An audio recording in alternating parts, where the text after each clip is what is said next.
కూర్చుందాం. అందరికీ మరణాతండి. కూర్చుందాం. సాతాను చెలరేగు సమయం లేదా సింహాపురీతిగా గర్జించుచుండే సాతాను సమయము లేదని సింహాపురీతిగా గర్జించుచుండే సంకెళ్ళతో వచ్చి సాతానును బంధించి సాతానును బంధించి సమాధాన రాజ్యం సమాధాన రాజ్యం స్థాపింపరావా. ఇది లేకున్నాను నా చేయి పట్టుకో నా యేసునాథా. చాలు పిల్లరా, దేవుని యొద్దకు రండి, అప్పుడు ఆయన మీ యొద్దకు వచ్చునని సెలవిచ్చిన. దేవవాక్కు నమ్మి దేవాలయం దర్శించిన వారలారా, దేవకుమారుడు శ్రమానుభవం కలిగిన మన ప్రభు మన ఆత్మీయ భౌతిక జీవితాలకు నిరంతర సహకారి, ఉపకారి, శ్రమ విమోచన, ఆదరణ పరమప్రభు మనకెల్లరికూ ప్రసాదించును గాక. పిల్లరా, ఈ మండల కాలంలో మిక్కిలిగా సాతానుని ఎదిరించండి, అప్పుడు వాడు మీ వద్ద నుండి పారిపోతాడు అని చెప్పి లేఖనాన్ని దైవజనుడు దేవదాసయ్య గారు పదే బోధిస్తూ ప్రకటిస్తూ వస్తూ ఉండేవారట. అందులో భాగంగానే యేసుక్రీస్తు ప్రభు పరమదేవుని ఆశీర్వాదం ప్రజలకు పంచాలంటే ముందు జనుల నాశనమునకు కారకుడైనటువంటి అపవాదిని బంధించాలి. కాబట్టి అవసరమైతే వాడు శోధించినా సరే వాడిని జయించాలని ఆయన సేవలోనికి రావడానికి ముందు ఆయన వలివల అనబడినటువంటి తోటలోనికి వెళ్ళినట్లుగా, కారణమేమిటయ్యా అని పరిశీలిస్తే అపవాది చేత శోధింపబడుటకే ఆయన వలివల వనంలోనికి వెళ్ళినట్లు మత్తయి సువార్త 4వ అధ్యాయము ప్రారంభ వచనంలో తెలియచేస్తుంది. గతంలో మన వాక్య ధ్యానంలో ప్రవక్తల కాలమైన తర్వాత పరిశుద్ధుల కాలము ప్రారంభం అనగా ప్రభు అయిన యేసు జన్మకాలానికి మధ్యలో నిశ్శబ్ద కాలము జరిగిందని, ఆ నిశ్శబ్ద కాలంలో దేవుడు భూమి మీద ఆయన కానీ, ఆయన దూతలు కానీ, పరిశుద్ధులు కానీ, ప్రవక్తలు కానీ లేకపోవడం వలన పిశాచములు అనగా దుష్ట శక్తులు భూలోకంలో తమ ఇష్టానుసారంగా విచ్చలవిడిగా నరుల నాశనము కొరకై ప్రబలిపోయినట్లుగా ఈ మండలకాల ధ్యానాలలో మన వాక్యమును పఠించుట జరిగింది. ఆ క్రమంలోనే అనేకులను నరులను అది ఆవరించి నాశనము చేస్తూ తరచుగా జబ్బు చేతను, ఇబ్బందుల చేతను, తరచుగా గాయాల చేతను నరులను నాశనము చేస్తూ అనేకులను హరించి సంహరిస్తూ ఉండేదని వాక్యాలు మనం ధ్యానిస్తూ వచ్చాం. ఈ దినపాఠంలో మార్కు సువార్త 9వ అధ్యాయంలో ఒక కుటుంబం వారి కుమారుణ్ణి యేసు ప్రభు శిష్యుల దగ్గరికి తీసుకొని వచ్చారు. కారణం ఏమిటంటే ఆ కుమారుడు అనారోగ్యముతో సంకటపడుతూ, మూర్ఛ రోగంతో నురుగులు కొక్కుకుంటూ, కాళ్ళు చేతులు కొట్టుకుంటుంటూ, నిబ్బరము లేక జబ్బు ముదిరిన వాడే బాధపడుతున్న సమయంలో ప్రభు శిష్యుల దగ్గరికి మార్కు సువార్త 9వ అధ్యాయం 14వ వచనం నుంచి చూస్తే శిష్యుల దగ్గరికి తీసుకొని వచ్చారు, కానీ పిల్లలారా శిష్యులు వాడిని బాగు చేయలేకపోయి. శిష్యులు దెయ్యాన్ని లోబరుచుకోలేకపోయారు. కారణం ఏమిటంటే దేవునితో ఉన్నామని అనుకున్నారే కానీ పిల్లలారా వారు పోరాడవలసిన పోరాటము, వారు పొందవలసిన జయం విషయముల మీద మనసు పెట్టిన వారు కారైరి. కాబట్టి ప్రభు అంటారు, దెయ్యములు లోబడాలి అని ప్రయత్నం చెయ్యొద్దు, కానీ దెయ్యాలు మీకు లోబడుతున్నాయి అంటే దేవుణ్ణి ఎక్కువగా స్తుతించండి, అప్పుడు మీ పేరు పరలోక రాజ్యంలో రాయబడుతుంది. కానీ దెయ్యాలు లోబడుతున్నాయని చెప్పి మీరు గర్వంగా ప్రవర్తించొద్దని యేసు ప్రభు లూకా సువార్తలో శిష్యులతో మాట్లాడిన వృత్తాంతం మనం ఎరుగుదాం. అయితే ఇక్కడికి వచ్చేటప్పటికి ఈ దెయ్యము చాలా గడ్డు దెయ్యం, చాలా మొండి దెయ్యం. ఈ దెయ్యం ఆ శిష్యులకు లోబడకపోగా ఇంతలో ప్రభువు వచ్చుట వారు చూసి ఆ బిడ్డను తీసుకొని వచ్చినటువంటి కుటుంబీకులు ప్రభు దగ్గరికి వచ్చి ప్రభుతో మాట్లాడుతున్నారు 16వ వచనంలో. అప్పుడైనా మీరు దేన్ని గూర్చి వారితో తర్కించుతున్నారని వారిని అడగగా జన సమూహంలో ఒకడు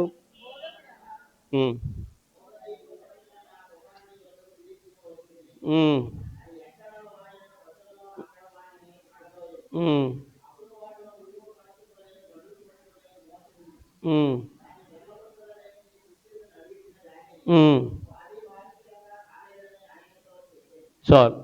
కాబట్టి సాతాను శోధించు సమయం బోలే, సాతాను చెలరేగు సమయం బోలేదని సింహపురీతిగా గర్జించుచుండే, సాతాను చెలరేగు సమయం బోలేదని సింహపురీతిగా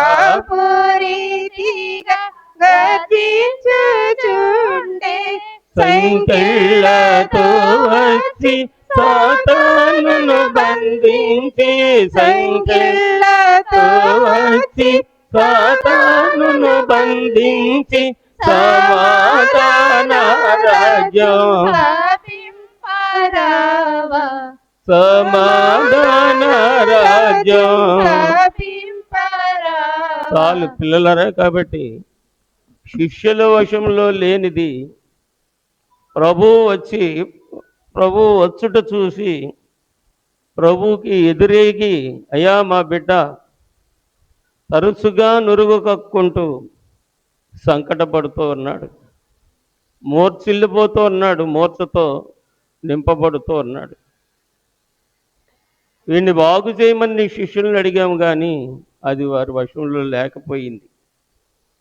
కనికరించి మా బిడ్డను బాగు చేయమని యేసు ప్రభు ప్రార్థించగా, ఇది ఎప్పటి నుండి ఉంది, ఎప్పటి నుంచి ఈ రోగం ఇతన్ని ఆవరించింది అని ప్రభు వారిని అడిగినప్పుడు చిన్నప్పటి నుంచి. ఎప్పటి నుంచి ఉందట? చిన్నప్పటి నుంచి. కొంతమందికి కొన్ని ప్రత్యేకమైన వింత రోగాలు ఉంటాయి, ఇంతే పరిస్థితి అని చక్కబెట్టుకుంటారు కొంతమంది. అంతేగాని వారి మనసు మారి నూతనపరచబడినట్లుగా రూపాంతరము చెందరు. రూపాంతరము చెందాలంటే ఎవడైనా క్రీస్తు యేసునందుంటే వాడు నూతన సృష్టి, పాతవి గతించి కొత్త జీవితము, కొత్త జీవనము వాడికి అనుగ్రహింపబడుతుంది. కాబట్టి ఇంతే అని సరిపెట్టుకుండేవారు దేవుణ్ణి నమ్మని వారు, నమ్మిన వారే అయినను నమ్మని వారితో సమానులే. కారణం ఏంటంటే యేసు క్రీస్తు ప్రభునందు అసాధ్యమైనది ఏదీ లేదు. కాబట్టి ఇర్మియా గ్రంథము 32వ అధ్యాయంలో బహుశా తండ్రి అయిన దేవుడు అంటాడు, నేను దేవుడను సర్వ శరీరులకు, నాకు అసాధ్యమైనది ఏదైనా కలదా సమస్త భూజనములారా. రిఫరెన్స్ చెప్పమ్మా. 32:27. దేవుడను నాకు అసాధ్యమైనది ఏదైనా ఉన్నదా? ఆ, కావున ఈ మాట సెలవిచ్చున్నాడు.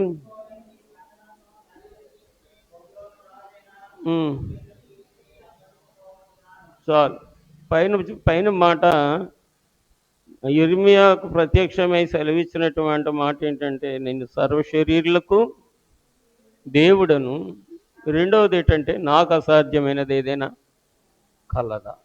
దేవునికి సమస్తము సాధ్యమే కాబట్టి, సమస్తమును తన లోబరుచుకొనగలిగిన శక్తి గలవాడు కాబట్టి, మన దీన శరీరములను కూడా తన మహిమగల శరీరమునకు సమరూపము గలవాణ్ణిగా మార్చుటకే దేవుడు తన యొద్దకు మనల్ని పిలిచారని ఫిలిప్పీ పత్రిక 3వ అధ్యాయము చివరి వచనం అనగా ఒకసారి చదవండి. ఫిలిప్పీలకు రాసిన పత్రిక 3వ అధ్యాయము. సమస్తమును తనకు లోబరుచుకొన జాలిన శక్తిని బట్టి ఆయన మన దీన శరీరములను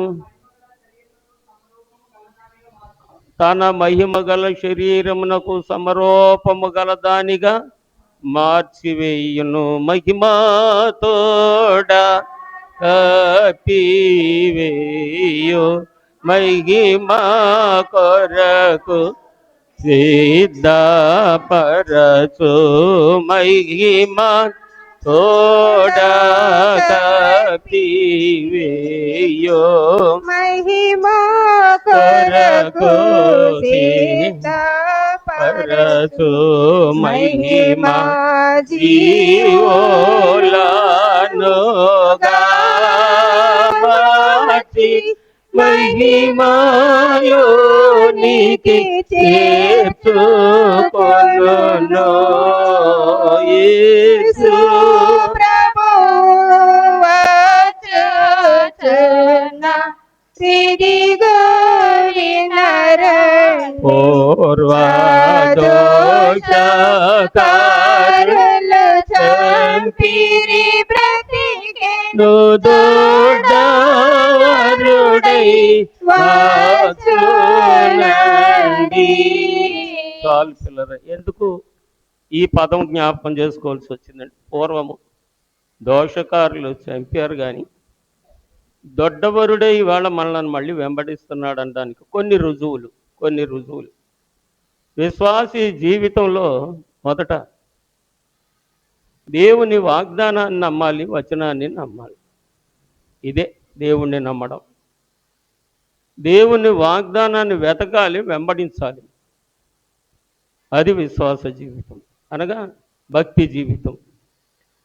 ఈ వాగ్దానాన్ని చూడకుండా, వెంబడించకుండా, విశ్వాసము అనగా దేవుడు ఉన్నాడన్న నమ్మకం కుదరకుండా దేవుని వెంబడించిన వారికి దైవికమైనటువంటి ఫలితము అంతంత మాత్రమే, పరిపూర్ణము కాదు, పరిపూర్ణంగా అనుభవించలేము. ఎందుకు ఈ సంగతులు చెప్తున్నానంటే పిల్లలారు, ఇప్పుడు యేసు ప్రభువు లేరు, కానీ మన విశ్వాసమే ప్రభు ఉన్నారని, దాన్ని మనం ఆశించిన దాన్ని మన అక్కరలను తీర్చగల శక్తి కలిగినటువంటి దేవుడు ఈ విశ్వాసము ద్వారాగా మన వశంలో ఉన్నారని నమ్మితే, సమస్తమును తనకు లోపరుచుకొన జాలిన శక్తి కలిగిన దేవుడు మన దీన శరీరములను కూడా తన మహిమగల శరీరమునకు సమరూపము గలవానిగా మార్చివేయగలడు. దేవునికి స్తోత్రం. నమ్మితేనే గుళ్ళోకి వస్తేనో, బైబిల్ చదివితేనో, బోధ వింటేనో, కానుకేస్తేనే కాదు, నాకేమీ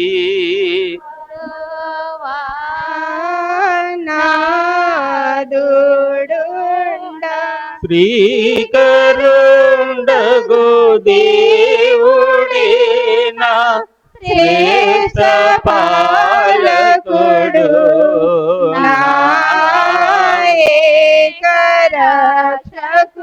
ఏ విధముగా దేవుణ్ణి నమ్మి ఎవరు వెంబడిస్తారో వారి వశములోనే దేవోక్తులు ఉన్నవి అని రోమాపత్రిక 3వ అధ్యాయంలో ఈ మాటను సాక్షాత్ పరిశుద్ధ పౌలు గారు తన అనుభవాన్ని బట్టి తెలియజేస్తున్నారు. ఏంటంటే, అట్లయితే యూదునికి కలిగిన గొప్పతనమేమి, సున్నతి వలన అనగా బాప్తీసం వలన ప్రయోజనమేమి, ప్రతి విషయమందు అధికమే. మొదటిది, దేవోక్తులు దేవుని పిల్లల వశము చేయబడినవి. దేవునికి స్తోత్రం. దేవుని వాగ్దానం దేవుని నమ్మిన వారి కొరకే, వారి వశములుగా దేవుడు ఇచ్చేశాడు. ఇవి నమ్మాలన్నమాట. దేవుణ్ణి నమ్మడం అంటే, పిల్లలారా, మనకి చదువు లేనప్పుడు, మనం చదవనప్పుడు, బోధకుల్ని నిలవబెట్టి దేవుడు తన చిత్తాన్ని మనకు వినిపించినప్పుడు, లోకములో ఉన్న కాకమ్మ కథలు కాకుండా దేవునిలో ఉన్న జీవపు గల మాటలు మనం వినినప్పుడు, ఆ మాటలు మన హృదయంలో ఉంచుకున్నప్పుడు పరిశుద్ధాత్మ దేవుడు హృదయశుద్ధి గావించి పాపులమైన మన హృదయాల్లో ఆయన నుండి పాపమునకు కారణమైన దెయ్యాన్ని బయటికి తరిమేస్తారు. దేవునికి స్తోత్రం. కాబట్టి ఇప్పుడు ఎంతకాలమైంది వీడిని పట్టి, ఎంతకాలమైంది వీడికి ఈ జబ్బు వచ్చి అంటే, వాడు పుట్టినప్పటి నుంచి ఉంది, చిన్నప్పటి నుంచి ఉంది. చిన్నప్పటి నుంచి సంకటపడుతున్నాడు అన్న సంగతి విని, ఇది దేవుని వలన కలిగింది కాదు, దెయ్యం వలన కలిగినదని ప్రభువు గమనించారు. వాస్తవ్యంలోనికి వస్తే వాక్యాన్ని పక్కన పెట్టి, అనుభవంలోనికి వస్తే Kakinada Elwinpeta Andhra Baptist church back side Bhaskar Rao అనేటువంటి ఒక యాదవుల కుటుంబం దగ్గర ఆ ప్రక్కనున్న క్రైస్తవుల గృహంలో స్తుతి కొట్టడం పెట్టడం జరిగింది. అప్పటికి నేను ఇంకనూ యేసురత్నమయ్య గారిని కలవలేదు, మేము ఇద్దరం కలిసి పనిలోనికి ప్రవేశించలేదు. నేను గుంటూరు నుంచి వచ్చిన తర్వాత నాకు పరిచయస్తులైన వారు స్థానికంగా ఉన్నటువంటి సేవకులను బట్టి దేవుడు నా ద్వారాగా అంటే నాకు ఇచ్చిన వరమును, ఈయన బోధ, ఈయన పాట, ఈయన మాట జనులకు ఆదరణకరంగా రక్షణకరంగా ఉంటుందని ఎరిగిన సేవకులైన వారు ఎక్కడ ఏ ప్రార్థన పెట్టుకున్నా, ఎవరు ఏ సంఘంలో ఏ కూటం పెట్టుకున్నా నిరీక్షణ రాయ్ గారిని ఒక గంట సేపు వచ్చి వాక్యం చెప్పి కొన్ని పాటలు పాడి బలపరచమని తీసుకుని వెళ్తుండేవారు. నేను కూడా, నేనంటే నేను కాదు కానీ నాలో ఉన్న ఆత్మేమో నాకు తెలియదు, ముచ్చటతో నా పనులు కట్టేసుకొని రాత్రి చెప్పాను, స్వకార్యము కంటే ముఖ్యము స్వామి కార్యము. కాబట్టి స్వామి కార్యము కొరకు పరుగులు పెట్టి స్వకార్యాన్ని కట్టిపెట్టి వెళ్ళినప్పుడు ఆ ఎలివిన్పేట ఆంధ్ర బాప్టిస్ట్ సంఘం సమీపంలో మనం స్వస్థాలకు వెళ్ళే దారిలో చీడిగా వెంకటేశ్వర గుడి దగ్గర ఇమానియల్ చర్చ్ అని ఉంటుంది. ఆయన పేరు కండిపిల్లి వెంకటేశ్వరరావు పేరు నెహెమ్యా అని పెట్టుకున్నాను. నెహెమ్యా అని పేరు. కండిపిల్లి, నాటు కడింపిల్లి కాదు, కండిపిల్లి వాడు. కండిపిల్లి నెహెమ్యా శెట్టిబల్జీ. ఆయన మరి మన కేఏ పాల్ గారి శిష్యుడు. కేఏ పాల్ గారు ఎక్కడ ఉండేవారంటే, ఆయన విజయనగరం, శ్రీకాకుళం పరిసర ప్రాంతాల్లో ఉంటూ దేవుడు ఆయన్ని దర్శించిన తర్వాత సేవార్థం పలు దిశలు సంచరిస్తూ కాకినాడ తరచుగా వస్తూ ఉండేవారు. మన పోర్ట్ గోడౌన్స్కి వెళ్ళే దారిలో సాంబమూర్తి నగర్ 5వ వీధిలో ఒక విశ్వాస ఇంటి దగ్గర ఆదివారం నాడు ఆరాధన జరిగిస్తుండేవారు కేఏ పాల్ గారు. అలాగే సాలిపేటలో మోటార్ సైకిల్ మెకానిక్ తిమోతి గారు, ఇంకొక ఆయన ఎవరు ఉన్నారు, ఆయన వారితో పాటు ఈ నెహెమ్యా.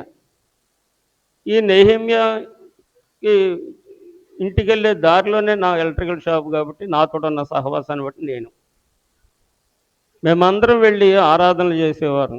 కేఏ పాల్ గారు మేమందరం కలిసి ఆరాధనలు చేసేవారు.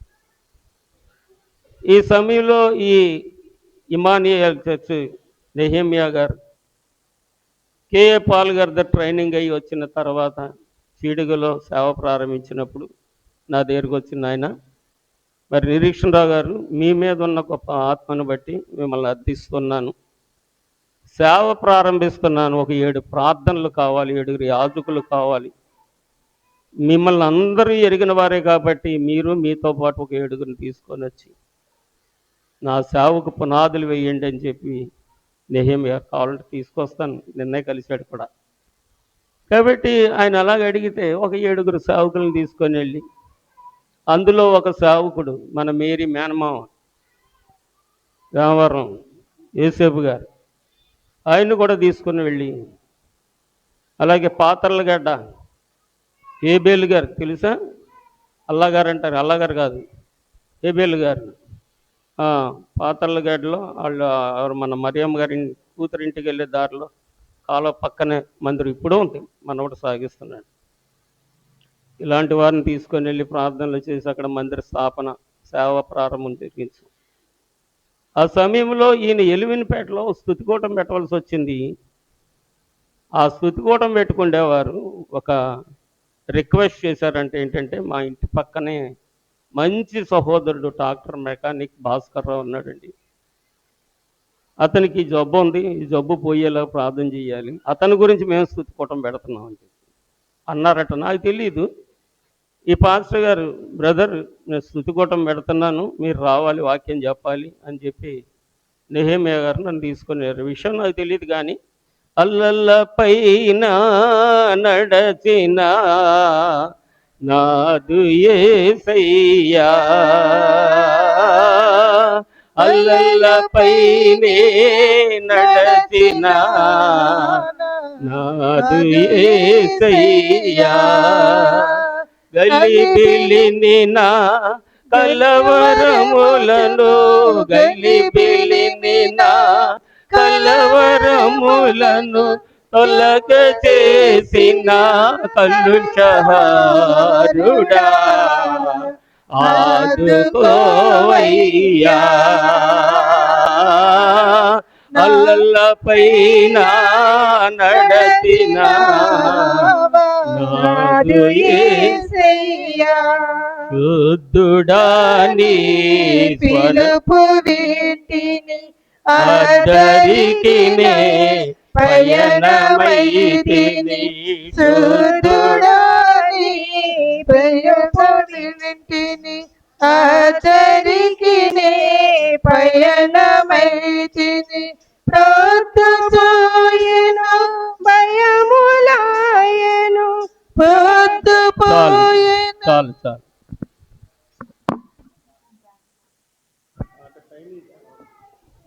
కాబట్టి ఈ పాట పాడి ఈ సువార్తలో ఉన్నటువంటి యేసయ్య నీటి మీద నడిచి వచ్చేటప్పుడు వెంబడించిన శిష్యులు దాన్ని గుర్తించక భూతం అని అన్నారు, భూతం బాబోయ్ అని అన్నారు.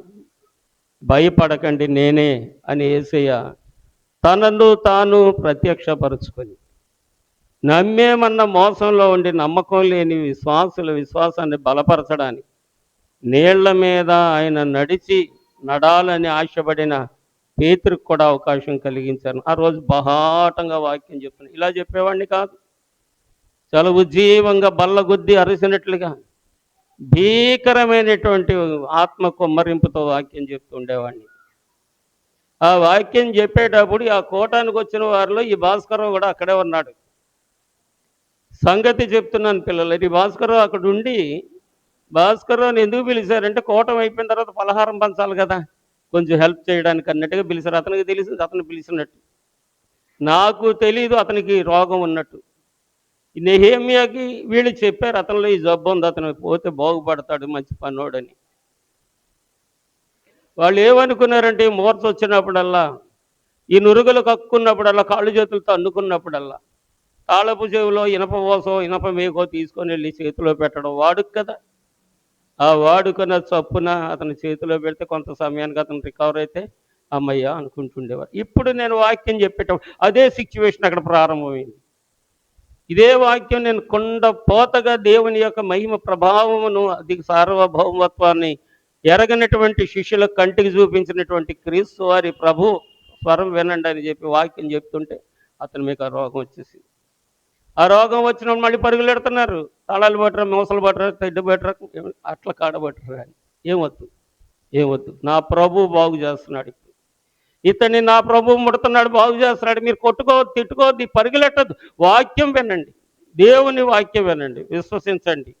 దేవునికి ఒక్కసారి స్తోత్రం చేద్దాం అందరం అని చెప్పి స్తోత్రం చేయగ పిల్లరా, అప్పుడే ఆ దినమందే ఆ క్షణమందే ఆ విలవిలలాడిస్తున్నటువంటి దురాత్మ అతనిలో నుండి బయటికి పోయి మళ్ళా కనబడడాన్ని కూడా సాహసించలేదు. దేవుడి స్తోత్రం. మరల కనబడడానికి సాహసించకపోగా అతడు కొన్ని స్వీట్లను కొన్ని ఏవో తీసుకొని నా షాప్ దగ్గరికి వచ్చాడు. ఈ నెహెమ్యా గారిని తీసుకొచ్చాడు అతన్ని. అయ్యా, మీరు ప్రార్థన చేసిన రోజు మనం వాక్యం చెప్పాం కదా బ్రదర్, అక్కడ స్తుతికోటం పెట్టాం కదా బ్రదర్, ఆ రోజు వచ్చిన రోగం మళ్ళీ రాలేదట. కాబట్టి మిమ్మల్ని చూడాలని చెప్పి ఈయన పళ్ళు కాయలు తీసుకొని వచ్చాడు, స్వీట్లు తీసుకొని వచ్చాడు. నేను మీ దగ్గరికి తీసుకొచ్చానని నా షాప్ దగ్గరికి తీసుకొని వచ్చాడు. నేను అన్నాను, నేను సేవకుడిని కాదు, నేను విశ్వాసిని మాత్రమే. నేను ఇప్పుడు చెప్తున్నాను, నేను సేవకుడిని కాదు, నేను విశ్వాసిని మాత్రమే. నువ్వు అనుకోవద్దు. ఎవరిలో దేవుని ఆత్మ ఉందో వాక్యాన్ని నమ్మి దాన్ని అనుసరించిన వారి జీవితము ద్వారా దేవుడు గొప్ప అద్భుతాలు చేసుకుంటాడు. వారికి తగిన జీతం ఇచ్చి ఘనపరుస్తాడు, మహింపరుస్తాడు. కాబట్టి ఇది నా పని కాదని ఎవరు అనుకోవద్దు. నేను అన్నాను అలాగా, ఇది నా పని కాదు.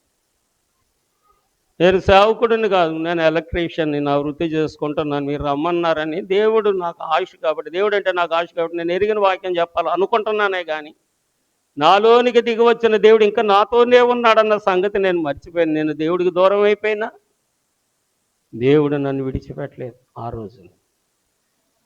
అప్పుడు పిల్లలారా, ఆ తీసుకొని వచ్చినటువంటి పళ్ళు కాయలతో స్వీట్స్తో మేము ముగ్గురం కలిసి ఎక్కడ 7 ప్రార్థనలు చేయించి చిన్న గుడారం వేయించాను అక్కడ తీసుకొచ్చి మోకాళ్ళు వేయించి ప్రతిష్ఠించి ప్రార్థన చేసి, ఇప్పటి నుండి నువ్వు ఇక్కడే ఆరాధనకి రావాలి అని చెప్పి నెహెమ్యా గారికి ఆ సహోదరుని అప్పగించడం జరిగింది. త్రాగుడు పోయింది, జబ్బు పోయింది, ఇబ్బందులు పోయాయి, రుణాలు పోయాయి. ఎలివినిపేట నుండి చీడికి ఆరాధనకు రెగ్యులర్గా కుటుంబంతో వస్తాడు. దేవునికి స్తోత్రం. ఇది మనకు పాఠం కావాలి. ఎక్కడ దేవుడు అద్భుతం చేశాడో, ఎక్కడ తన మహిమను మనం చూడగలిగామో, ఎక్కడ దేవుని ఆరాధన దైవ చిత్తానుసారంగా జరుగుతుందో అక్కడ నిన్ను దేవుడు ఉండమని చెప్పినట్లు ఈ సూచిక క్రియ ఈలో చేసినటువంటి అద్భుతములు ఈ సోదుల్లో చేసినండి ఎడల వారు ఈ పాటికే గోనె పట్ట కట్టుకొని బూడిద చల్లుకొని ఉండరు అని చెప్పి రాత్రి వాక్యం మనం విన్నాం. చాలామంది ప్రేమ ద్రోహులే కానీ ప్రియముగా యేసుని వెంబడించిన వారు కారు. కొంతమందికి కులపిచ్చి, మా కులంలో పాస్టర్ గారు, కొంతమందికి పేట పిచ్చి, మా పేటలో పాస్టర్ గారు, కొంతమందికి బంధు పిచ్చి, మా బంధువుల్లో పాస్టర్ గారు, ఇలాగనుకుంటున్నారు. కానీ యేసయ్య ఎవరికి బంధువు? యేసయ్య ఎవరి కులము? యేసయ్య కులంలో ఎవరున్నారు? యేసయ్య బంధువర్గంలో ఎవరు చేరుతున్నారు? రక్షకుడైనటువంటి క్రీస్తు వారి మహిమ కాడి ఎవరు మోయగలగడానికి ఆశపడుతున్నారు? ఆశగల ప్రాణాన్ని దేవుడు తప్పక తృప్తిపరుస్తాడు. కాబట్టి ప్రియులారా, ఇది ఒకటైతే ఇలాంటి కార్యక్రమాలు కొల్లలు దేవుడు ఎక్కడ నిలబడి వాక్యం చెప్పినా అక్కడల్లా దాన్ని జరిగిస్తూనే వచ్చారు. సామర్లకోట రోడ్లో పేదవారు వేసుకున్న గుడిసెల్లో ప్రతి సోమవారం ఆల్ నైట్ ప్రేయర్ చేసేవాడిని. నేను పాస్టర్ని కాదు, పగలంతా వ్యాపారం చేసుకునేవాడిని. యేసయ్య అంటే నాకు పిచ్చి, యేసయ్య అంటే నాకు ఆశ, యేసయ్య అంటే నాకు ప్రాణము. నన్ను బతికించిన దేవుడు, నన్ను రక్షించిన దేవుడు, నన్ను గణపరిచిన దేవుడు, నన్ను వాడుకుంటున్న తండ్రి. ఆ మాట అందరికీ చెప్పాలి. ఇదే నా ఎయిమ్. ఎస్తేర్ రాణి గారికి చూపించానమ్మా, ఇక్కడే నేను సేవ చేసేవాడిని. నైట్ అంతా ఆల్ నైట్ ప్రేయర్ చేసేవాడిని.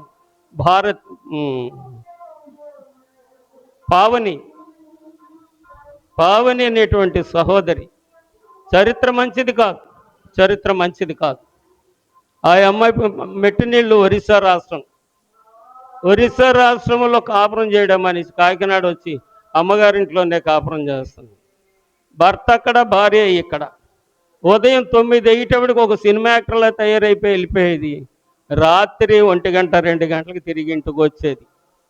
వాళ్ళ నాన్నగారేమో కంసాలివాడు, అంటే ఇత్తడి సామాన్లు కొనడం, ఇత్తడి సామాన్లు అమ్మడం ఉంటుంది కదా, ఆ వ్యాపారం చేసేవాడు. ఆ వ్యాపారంలో ఎన్ని మాయలు ఉన్నాయి, ఎంత మోసం ఉందో ఆయన మారు మనసు పొందాక నాకు చెప్పాడు. సరే మంచిది, పాపి తన పాపమును ఒప్పుకొనుట చాలా ధన్యకరమైన స్థితి. దాన్ని విడిచిపెట్టడం ఇంకో గొప్ప భాగ్యమే. ఈ సహోదరికి సంతానం లేక ఉదయం వెళ్ళిపోయి సాయంత్రం వస్తుంది.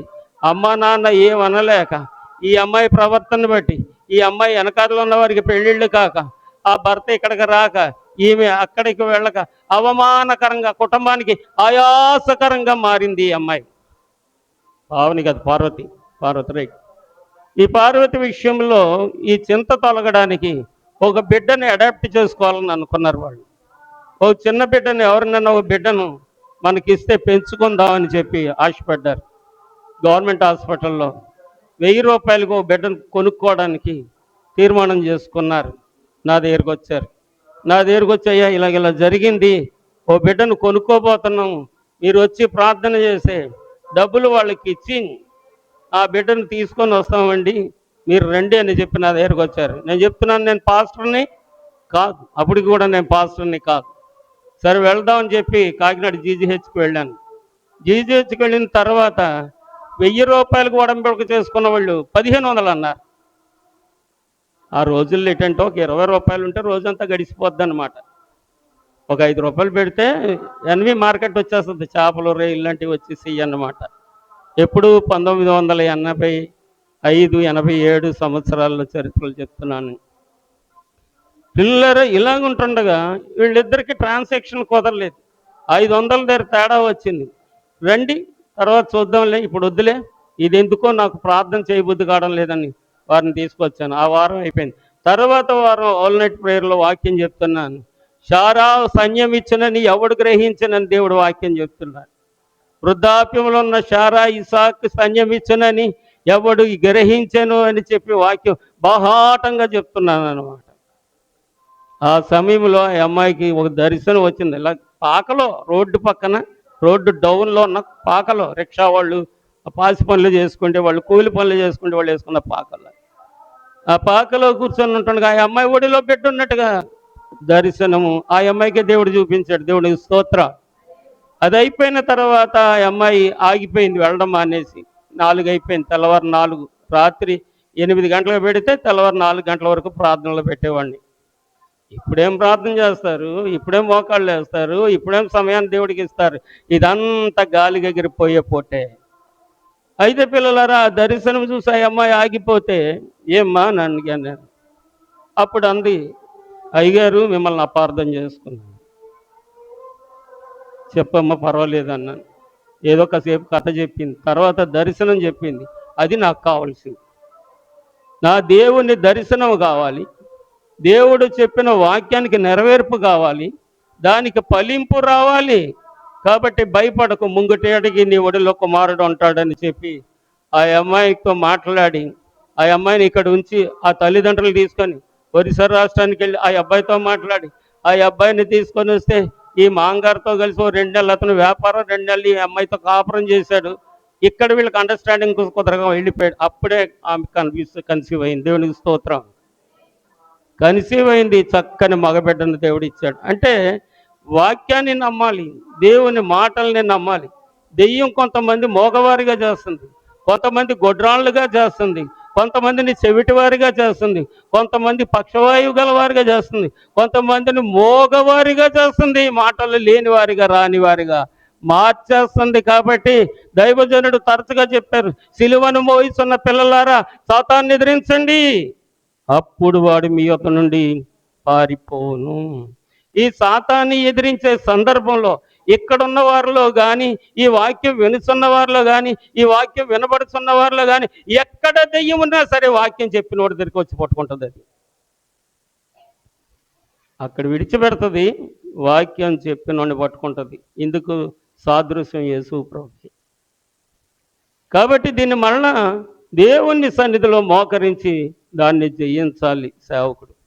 3వ విషయానికి వస్తే పిల్లలారా, మన మధ్యనే ఉన్న కుమారి మీకు తెలుసు, ఏళ్ల కుమారి. లైవ్లోనే చెప్తున్నాను.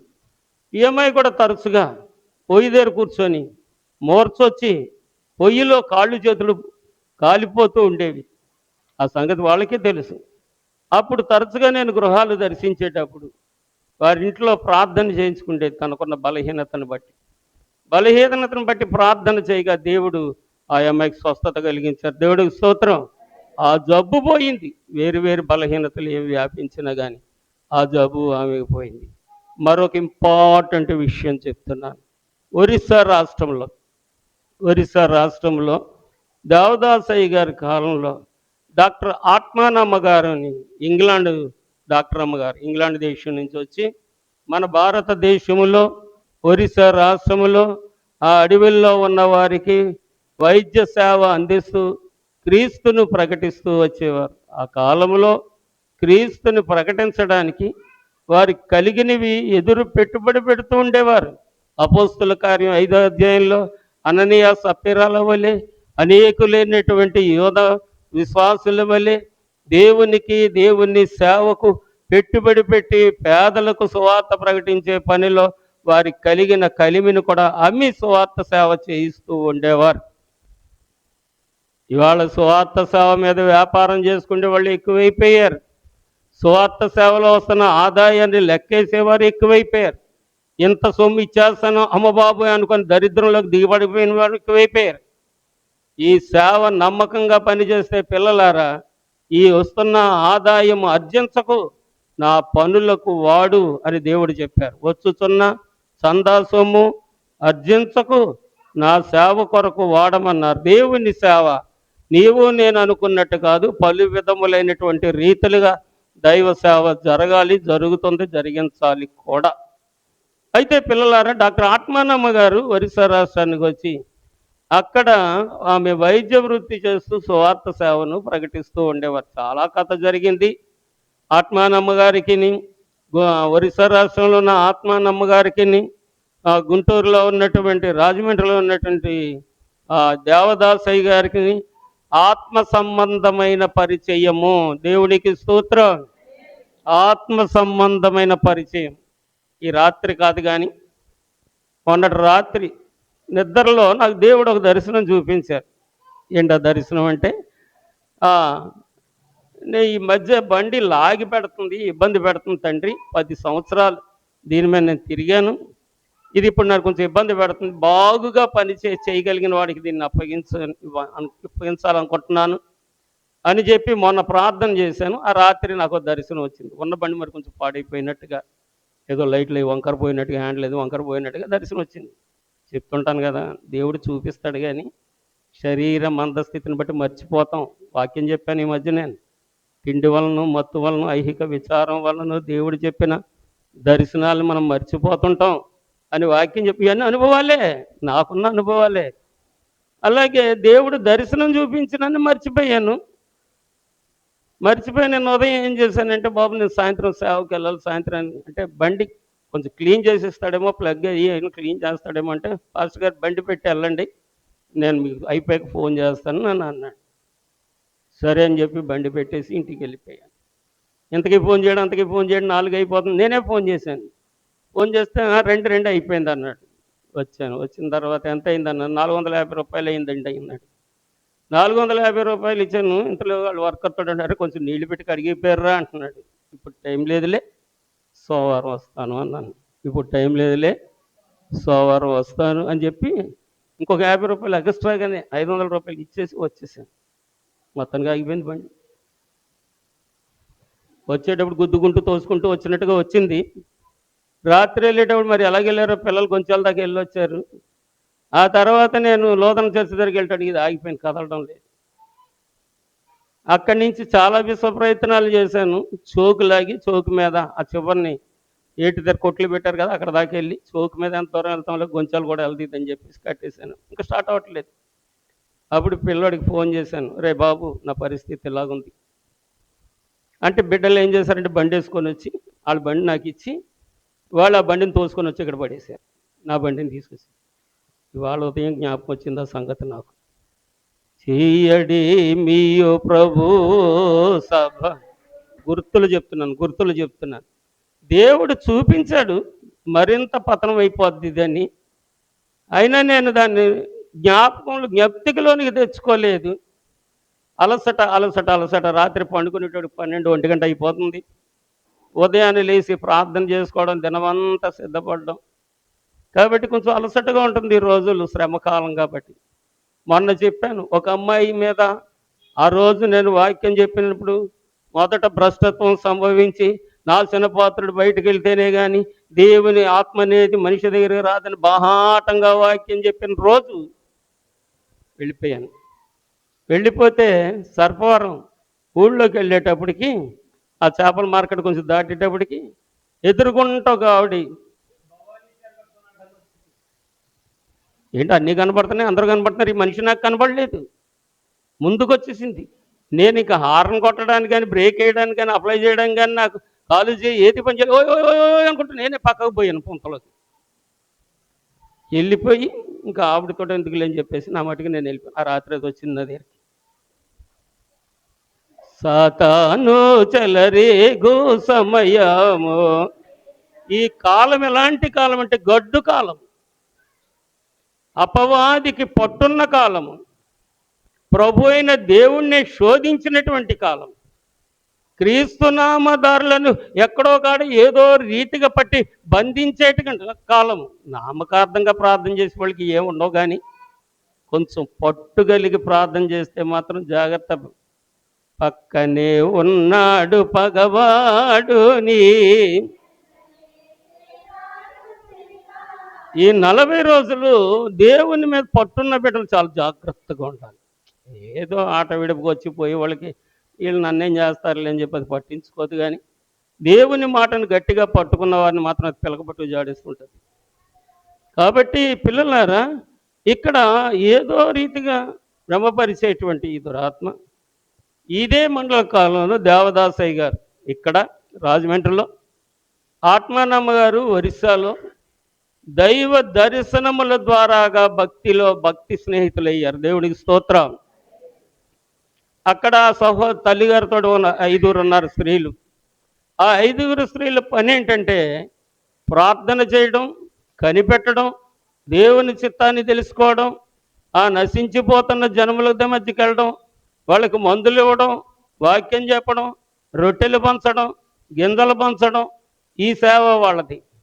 దేవదాసయ్య గారి సేవ ఏంటంటే శానిటోరియంలో కూర్చోవడం, క్షయరోగస్తుల కొరకు ప్రార్థనలు చేయడం, ఆపదలు ఉన్న వారి కొరకు ప్రార్థనలు చేయడం, దర్శనములను చూడడం, దేవోక్తులు తెలుసుకోవడం, ఆయన దగ్గరకు వచ్చిన వారికి దేవోక్తుల్ని ఔషధములుగా ఇచ్చి స్వస్థపరచడం.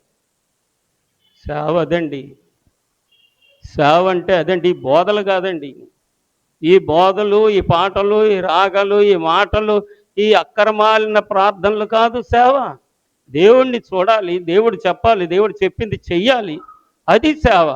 ఇవాళ నిన్నగాక మొన్న పుట్టిన వాళ్ళందరూ యాటిట్యూడ్ బ్యాటిల్ లైట్ అంటూ టకప్ మేకప్ చేసేసుకొని మేము పాస్టర్లు, మేము పాదులు, అది ఇది అనుకుంటున్నారు. అనుకోండి, పర్వాలేదు. ఏ స్థితిలో ఉన్నవాడిని ఆ స్థితిలోనే ఉండనిమని చెప్పి ప్రకటన గ్రంథం 22వ అధ్యాయం 11వ వచనంలో దేవుడే సెలవిచ్చాడు వారికి. దేవుడే వారికి సెలవిచ్చాడు, దొంగల వల్లే ఉండని. చూడండి 22:11 ప్రకటన గ్రంథం. అన్యాయం చేయవాడిని ఇంకను అన్యాయమే చేయనుము, అపవిత్రునైన వాడిని ఇంకను అపవిత్రునిగానే ఉండనిమ్ము, నీతిమంతుడిని ఇంకను నీతిమంతునిగానే ఉండనిమ్ము, పరిశుద్ధుని ఇంకను పరిశుద్ధునిగానే ఉండనిమ్ము. ఇదిగో నేను త్వరగా వచ్చుచున్నాను, వాని క్రియల చొప్పున ప్రతివానికి ఇచ్చుటకు నేను సిద్ధపరిచిన జీతం అంటే ఈ రూపాయలు కాదు, కరెన్సీ కాదు, పప్పలు కాదు, అన్ని తిప్పలే, కొరడ దెబ్బలే. ఈ జీతం వేరు. కాబట్టి పిల్లలారా, ఇక్కడ ఉంటుండగానే వాక్యం చెప్పింది, వాక్యం చేసింది, ప్రభు మనకు నేర్పించింది, ప్రభు మనకు చూపించింది, ముమ్మూర్తుల ఆచరించడమే దైవ సహవాసము. బాగుంది. ఆత్మానమ్మగారు సంగతి చెప్పాను కదా. ఇలాగ ఆత్మానమ్మగారును దేవదాసయ్య గారు, ఇక్కడ దేవదాసయ్య గారి దగ్గర శిష్యులు, అక్కడ అమ్మగారితో ఉన్నటువంటి ప్రార్థనా పరులైనటువంటి సోదరులు, వారి సేవా జీవితం వారిది, వీరి సేవా జీవితం వీరిది. 1920వ సంవత్సరంలో దేవదాసయ్య గారిని అభిషేకించమని ఆత్మానమ్మ గారికి దేవుడు చెప్పారు. గొప్ప మర్మంతో కూడిన సంగతులు చాలాసార్లు చెప్పాను. సరే, ఆ విధంగా ఉత్తరాల ద్వారాగా వారు వీరు కలుసుకోవడం, దేవదాసయ్య గారిని ఆత్మానమ్మ గారు ఆ తైలం పోసి ప్రతిష్ఠించినప్పుడు పరలోకంలో ఉన్న పరిశుద్ధులందరూ వచ్చి, దేవుడును పరిశుద్ధులు వచ్చి దేవదాసయ్య గారిని ప్రతిష్ఠించి అగ్ని పోసి, అగ్నితో అభిషేకించి, వీరు నూనెతో అభిషేకిస్తే, దేవుడు అగ్నితో అభిషేకిస్తే 3 దినములు స్పృహ తప్పిపోయి ఆత్మవశంలోకి వెళ్ళిపోయారు దేవదాసయ్య గారు. పరిశుద్ధుల వశంలోకి వెళ్ళిపోయారు. పిల్లలు, మీరే సహవాసంలో ఉన్నారో తెలుసుకోనండి. పరిశుద్ధుల సహవాసము కలదు అని మాట మాత్రమే చెప్తున్నాం, కానీ దానిని గురించిన ఆలోచన ఏమాత్రం మనం యోచిస్తున్నామో చూడండి. ఈ సంగతి ఇలా ఉంచిన తర్వాత కొంతకాలానికి వారికి వీరికి సేవాపరమైనటువంటి స్నేహబంధం కలిసిన తర్వాత దేవుడు ఆత్మానమ్మ గారిని 3 రోజులు సభ పెట్టమన్నారట. 3 రోజులు సభ పెట్టమన్నారు. అదంతా ఏదో లంబాడీ భాషలో చెప్తారు, ఒరిజియా భాషలో చెప్పారు, నాకు గుర్తులేదు. కానీ అదంతా అడవి, ముళ్ళ డొంకలు, ఏదో జీబుగా పెరిగిపోయిన డొంకలు అయ్యింది. రహదారి కూడా లేదు. ఆ డొంకల్లో అక్కడొక గుడిసె, అక్కడొక గుడిసె, అక్కడ గుడిసె, పందులు గుడిసెలు వేసినట్టు వేస్తారు కదా, అలాంటి గుడిసెలు వేసుకొని అక్కడొకళ్ళు ఉంటే ఆత్మానమ్మ గారు సంచరించిన అందరితో చెప్పారంట, ప్రభువు సభ చేయమంటున్నారు, 3 రోజులు సభ చేద్దాం అంటే అందరూ హేళన చేశారట. ఆమెను ఎరిగిన వారందరూ హేళన చేశారంట. సభ ఏంటి, దేవుడేంటి, ఇక్కడ ఎవడొస్తాడు, ఎవరు వింటారు, ఎవరు చేస్తారని చెప్పి హేళన చేశారట. సరే, అది అయిపోయిన తర్వాత ప్రభువు చూపించిన స్థలంలో ఎవరు రాకపోతే ఉదయం వెళ్ళి సాయంత్రం వరకు కంపలు గింపలు అన్నీ ఏరుకొని కొట్టుకొని శుద్ధి చేసుకొని శుభ్రపరుచుకొని ఒద్దుగుంకుతున్న సమయంలో ఆమె ఉండేటువంటి రెస్ట్ హౌస్కి వెళుతూ ఒక గుడిసెలో కూర్చొనున్న అమ్మాయి దగ్గరికి వెళ్ళి, అమ్మా కొంచెం మంచినీళ్ళు పట్టరా, నీళ్లు తాగాలి, కొంచెం నీళ్లు పట్టరా, చేతులు కడుక్కోవాలి అని చెప్పి అంటున్నాడు. అమ్మాయి అటేపు తిరిగి కూర్చుందంట. ఈమెమో గుడిసె బయట ఉండి పిల్లరా ఇవి పిలుస్తుందంట. చిన్న గుడిసె కదా, పిలుస్తుంటే ఆ అమ్మాయి ఉలకడం లేదు, పలకడం లేదు, తిరిగి చూడడం లేదు, స్పందించడం లేదు.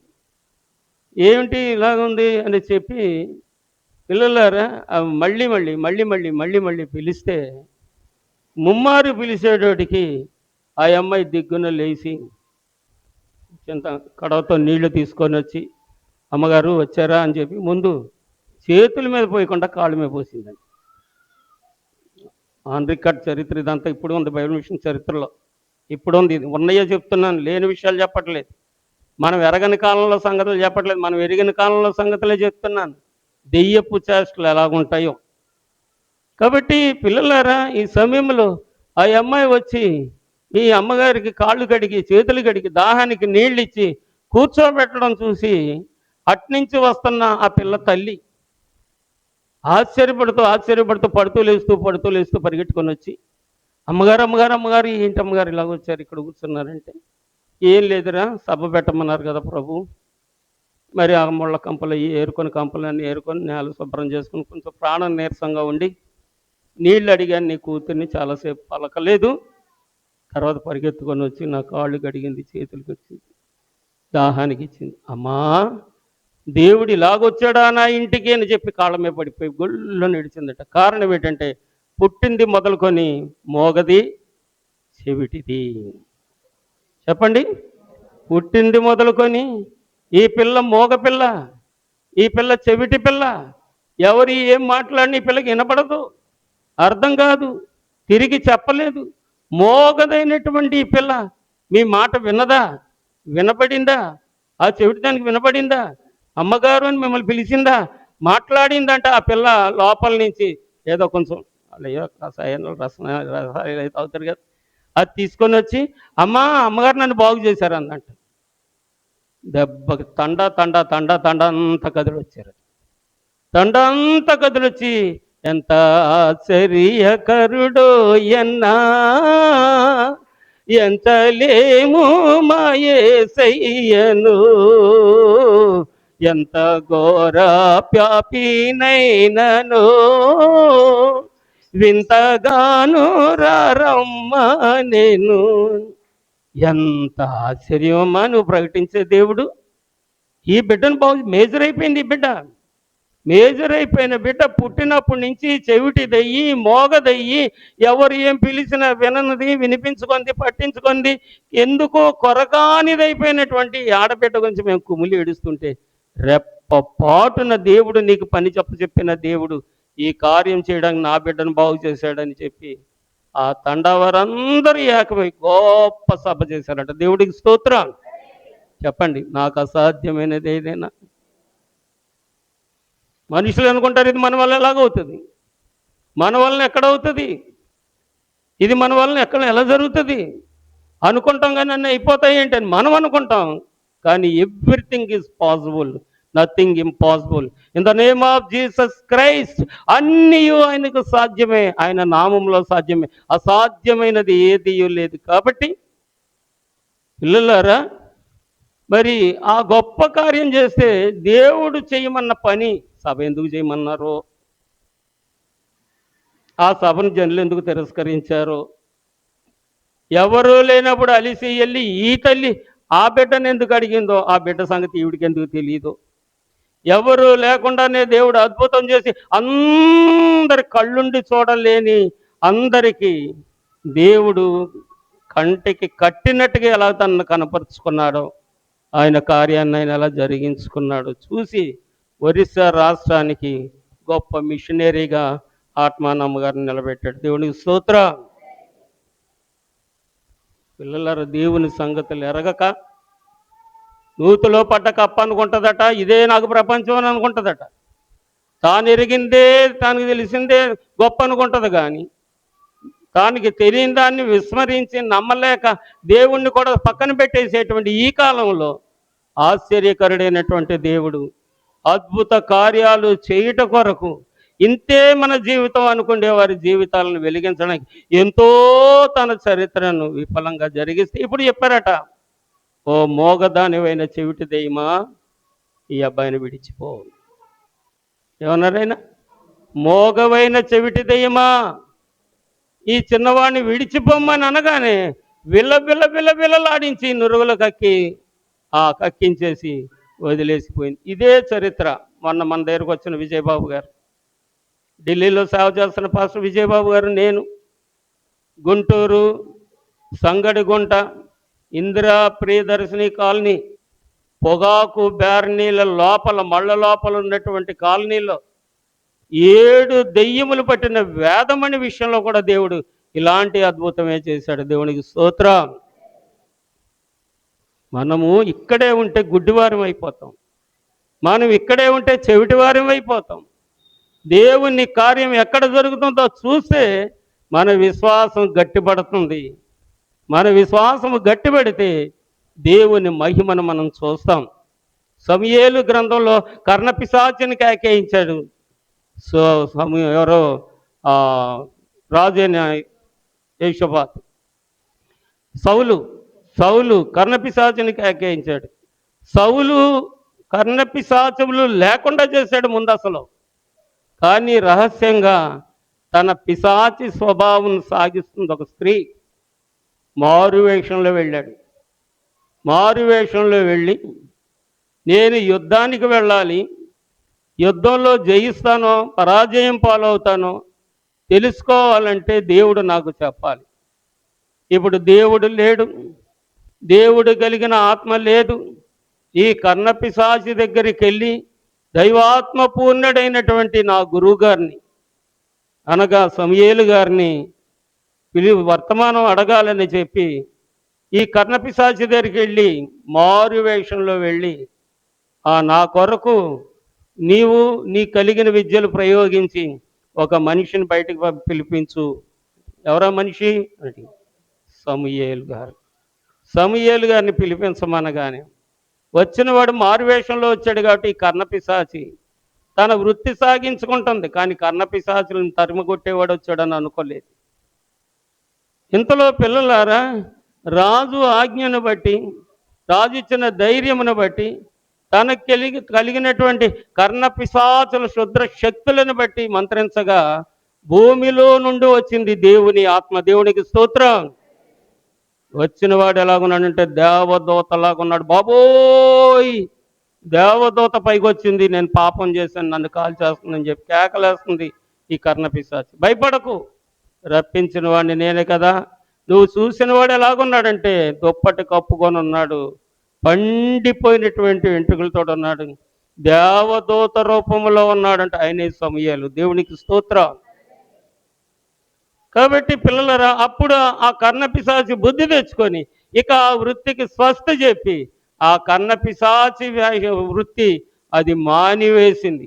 అలాగే పిశాచులకి నమస్కరించేవారులారా, పిశాచులకు పిండములు పెట్టేవారులారా, భూతప్రేత నైవేద్యములు పెట్టేవారులారా, యేసుని నమ్ముకొని కూడా దురాత్మలను సేవించేవారు ఉన్న ఈ లోకంలో నీవే గుంపులో ఉన్నావో చూసుకో. సమయం వచ్చినప్పుడు దేవుడు నీలోనున్న దెయ్యాన్ని బయటకు తీసి కాళ్ళ రాసి వేస్తాడు. విడవకపోతే ఆయన కాళ్ళ కింద నలిగిపోయిన పురుగు అయిపోతావు, జాగ్రత్త.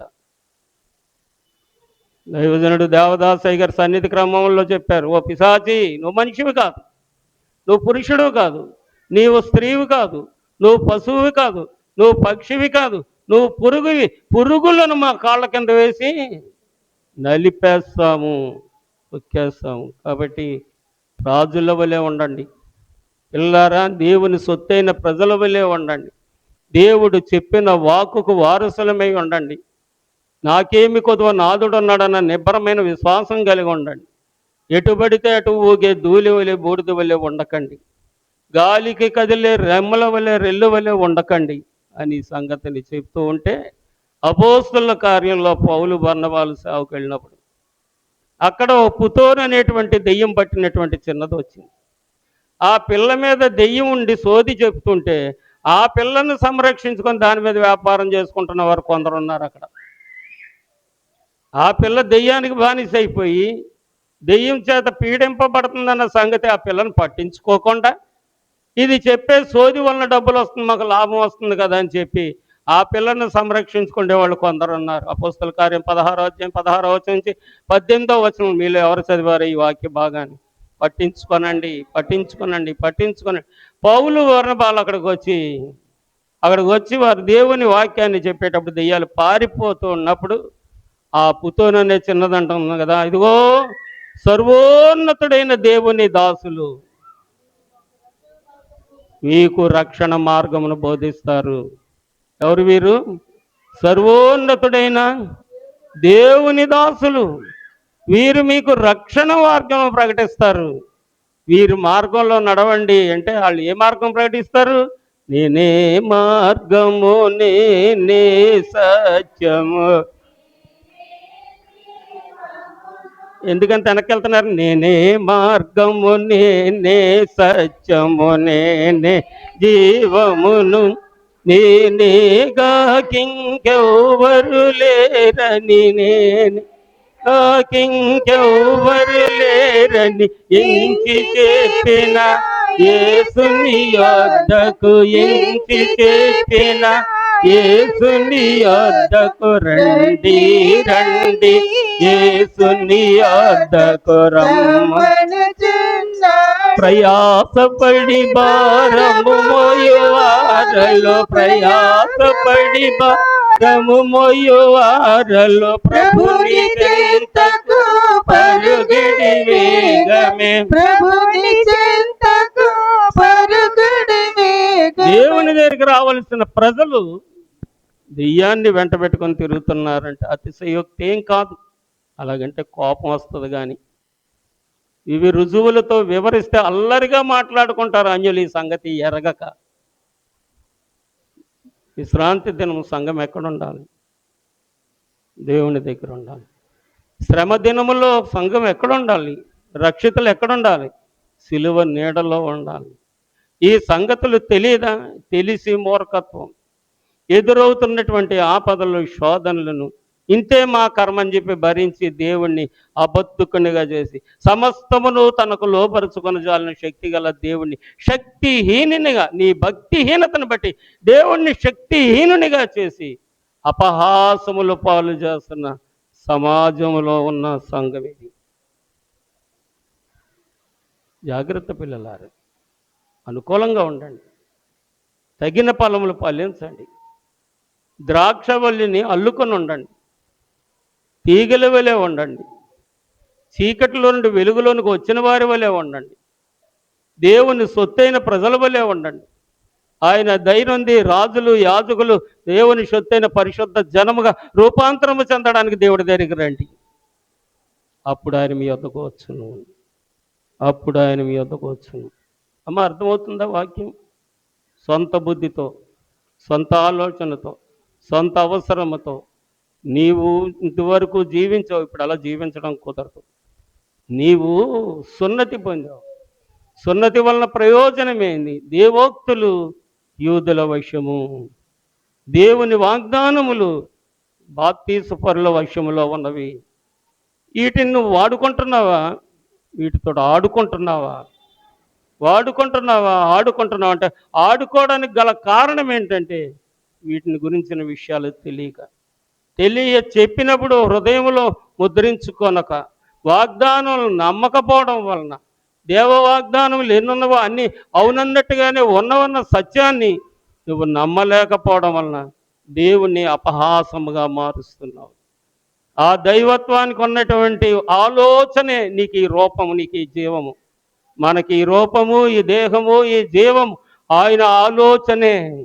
ఆయనను గురించిన ఆలోచన నీలోకి వస్తుందా? ఆయనలోనున్నటువంటి శుద్ధి నీ శ్వాసలోనికి వెళ్తుంది. ఆ శ్వాస మలినానంతటిని బయటికి పంపిస్తుంది. దైవ శ్వాసతో నింపుతుంది. ఆయుష్కాలం దేవుడు నిర్ణయించిన ఆదికాలపు జనుల ఆయుష్కాలం వల్లే దేవుడు వర్ధిల్ల చేస్తాడు. నా జనుల ఆయుష్కాలము వృక్షాయుష్యమంతగును. యెషయా గ్రంథము 65వ అధ్యాయం 22వ వచనంలో. కాబట్టి దేవుని గురించి ఏంటి మీ ఆలోచన? దేవుని గురించి ఏమి నిర్ణయించుకుంటున్నావు? ఏమని ఊహించుకుంటున్నావు? ఇవాళ ఆదివారం కాబట్టి ఖాళీ ఉంటే వెళ్దాం, ఖాళీ లేకపోతే అలాగే వెళ్దాం, చర్చికి వెళ్దాం ఇలాగ అనుకున్నాను, ఇంతలో కబురు వచ్చింది అలాగే వెళ్ళిపోయాను అనుకుంటున్నావా? అవును, అలాగే ఉన్నాను తండ్రి. ఒప్పుకుందాం, విడిచిపెడదాం. కొందరిని ఒప్పుకోనివ్వనటువంటి మోగదెయ్యం పట్టి మాటలు రాని మోగవారి వరే వాళ్ళు అక్కడ ఉంచేసి బయటికి వెళ్ళగానే నురుగులు కొక్కుకుంటూ నశించిపోతున్న వారి వల్లే చేస్తుంది. అది ఎవరి వేపం అనగా ఇది నీ నేరము నీది, క్రీస్తుది కాదు. నేరము నీది కాదు, క్రీస్తుది కూడా కాదు అని చెప్పి దేవుడు దేవదాసయ్య గారితో చెప్పిన సంగతులు మనం విన్నాం. మనకు ముందు భక్తులు ఉన్నారు, దేవుడు ఉన్నారు, దేవుడు పిలవగా వచ్చినటువంటి భక్తులు ఉన్నారు, దేవుణ్ణి చూసిన భక్తులు ఉన్నారు, దేవుడు చెప్పింది చేసిన భక్తులు ఉన్నారు, దేవుడు చెప్పగా విని మనకు బోధించినటువంటి భక్తులు ఉన్నారు. ఆ పరిశుద్ధుల సహవాసంలో మనం ఉన్నాం పిల్లలారా. కాబట్టి ఈ సంగతులను మరి ఒక రూతు వలె మూట కట్టుకో.